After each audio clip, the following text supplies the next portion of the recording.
Saudi Arabia on Tuesday announced plans about the formation of a 34-state Islamic military coalition.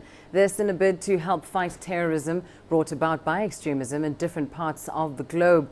The move was inspired by pressure really on the Gulf states to help in combating terror and has received mixed views from Africans. Some say that a coalition within African states would have been a preferred option for them.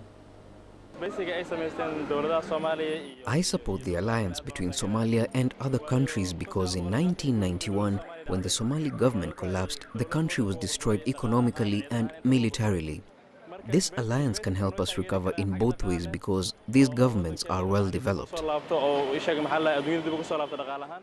I don't support this alliance between Somalia and Arab countries. We're in Africa, and I would prefer Somalia to have anti-terror alliance with African countries instead of Arab ones because we have a border within Africa, and they're now assisting us in peace building. This alliance is advantageous to Somalia because it can get us security support from Saudi Arabia and the other countries. But if they say Somalia should build security for these countries, that would be very difficult, but the vice versa is actually good. I think it is helpful to have a military alliance, and I hope that we can get economic support to reconstruct our military. I see it as a success to us. This had to be done a long time ago. The challenge is that they all agree on what to do. We don't want to find each country with a different decision because this can end the alliance. It is still vague. We woke up to hear that Saudi Arabia established an alliance of 34 Islamic countries to fight terrorists.